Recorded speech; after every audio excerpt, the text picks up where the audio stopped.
بہت دور ایک گھنے جنگل میں مہرو نام کی ایک خوبصورت پری رہتی تھی۔ مہرو کو سفر کا بہت شوق تھا اور وہ ہمیشہ نئی جگہوں کی تلاش میں رہتی تھی۔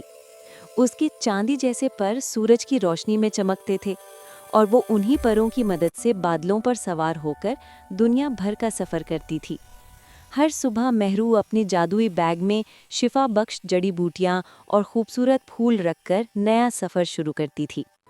ایک دن جب وہ بلند پہاڑوں کے اوپر سے گزر رہی تھی تو اسے نیچے ایک بہت خوبصورت بادشاہت نظر آئی، لیکن عجیب بات یہ تھی کہ اس کی گلیوں میں کوئی عورت نظر نہیں آ رہی تھی۔ یہ کیا بات ہوئی؟ عورتیں کہاں ہیں؟ مہرو نے سوچا۔ وہ نیچے اتری اور ایک بوڑھے آدمی سے پوچھا۔ بوڑھے آدمی نے آہ بھری اور کہا، اے نیک پری، ہماری بادشاہت پر ایک عجیب بیماری کا اثر ہے۔ 3 سال پہلے یہاں ایک وبا پھیلی تھی جس کی وجہ سے تمام عورتوں کے بال گر گئے تھے۔ وہ شرم کی وجہ سے گھروں میں چھپ کر رہتی ہیں۔ حکیموں اور ڈاکٹروں نے بہت کوشش کی مگر کوئی علاج نہ ملا۔ یہ سن کر مہرو کا دل دکھ سے بھر گیا۔ وہ بولی، مجھے یقین ہے کہ اس بیماری کا علاج موجود ہے۔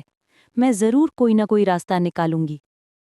اس نے اپنی جادوئی کتاب کھولی۔ لمبی تلاش کے بعد اسے معلوم ہوا کہ سنہری شفا کا پھول اس بیماری کا واحد علاج ہے۔ یہ پھول صرف سب سے بلند پہاڑ کی چوٹی پر اگتا ہے۔ اگر اسے دریا کے پانی میں ڈال دیا جائے تو بیماری ختم ہو سکتی ہے۔ مگر کتاب میں خبردار بھی لکھا تھا کہ یہ پھول پانا آسان نہیں۔ مہرو نے ہمت سے سفر شروع کیا۔ جیسے ہی وہ پہاڑ کے قریب پہنچی تو کالی گھٹائیں اس کا راستہ روکنے لگیں۔ بجلی گرج رہی تھی، ہوائیں تیز تھیں اور اس کے پروں پر پانی جمع ہو گیا تھا۔ میں ہار نہیں مانوں گی، اس نے خود سے کہا۔ اس نے جادوئی بیگ سے سورج کا پھول نکالا۔ اس کی روشنی سے کالی گھٹائیں غائب ہو گئیں۔ پہاڑ کے درمیان میں شدید برف باری شروع ہو گئی۔ ٹھنڈ کے باعث اس کے پر جمنے لگے۔ مہرو نے ان عورتوں کو یاد کیا جو اپنے گھروں میں چھپ کر رو رہی تھیں۔ اس کے دل کی گرمی بڑھنے لگی اور برف پگھل گئی۔ چوٹی کے قریب پہنچ کر اس کا سامنا کالے شیطانی پرندوں سے ہوا۔ وہ چیخ کر کہنے لگے، واپس چلی جاؤ، یہ پھول ہمارا ہے۔ لیکن مہرو نے محبت بھرا گیت گایا۔ اس کی آواز میں ایسی مٹھاس تھی کہ پرندے خاموش ہو گئے اور راستے سے ہٹ گئے۔ آخرکار وہ چوٹی تک پہنچ گئی۔ وہاں سنہری شفا کے پھول کھلے ہوئے تھے۔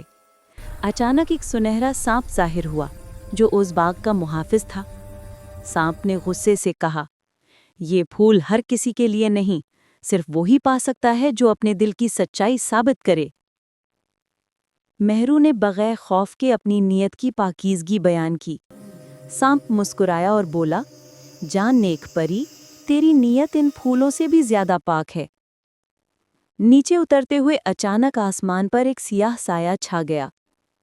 یہ وہی جادوگرنی تھی جس نے برسوں پہلے بادشاہت پر جادو کیا تھا تاکہ عورتیں کبھی خوشحال نہ رہ سکیں۔ وہ مہرو کو روکنے آئی تھی، مگر مہرو نے شفا کے پھولوں کی روشنی اور اپنے گیت کی طاقت کو ایک دائرے میں پھیلا دیا۔ جادوگرنی کمزور ہوتی چلی گئی اور آخرکار چیختی ہوئی غائب ہو گئی۔ بادشاہت واپس پہنچ کر مہرو نے عورتوں کو باہر بلایا۔ پہلے وہ ڈریں مگر مہرو کی نیک نیتی دیکھ کر باہر آ گئیں۔ مہرو نے پھولوں کو دریا کے صاف پانی میں ملایا، جادوئی الفاظ پڑھے اور پانی سنہری ہو گیا۔ عورتوں نے جب یہ پانی اپنے سروں پر لگایا تو فوراً نئے بال اگنے لگے، پہلے سے بھی زیادہ لمبے، نرم اور چمکدار۔ پوری بادشاہت خوشی سے جھوم اٹھی۔ بادشاہ نے مہرو کا شکریہ ادا کیا اور کہا، آپ ہماری محسن ہیں، جو چاہیں انعام مانگ لیں۔ مہرو مسکرائی اور بولی، میرا انعام آپ سب کی خوشی ہے۔ میں تو ایک مسافر پری ہوں، میرا کام لوگوں کی مدد کرنا ہے۔ اس نے باقی پھول عورتوں کے حوالے کر دیے۔ اگلی صبح مہرو نے اپنے چاندی کے پروں کو پھیلایا اور نئے سفر کے لیے روانہ ہو گئی۔ سب لوگ اسے الوداع کہنے آئے۔ عورتیں اپنے خوبصورت بال ہوا میں لہراتے ہوئے شکریہ ادا کرتی رہیں۔ مہرو آسمان میں اڑتے ہوئے مسکرائی، پتہ نہیں اگلا سفر مجھے کہاں لے جائے گا اور کس کی مدد کرنا نصیب ہوگا۔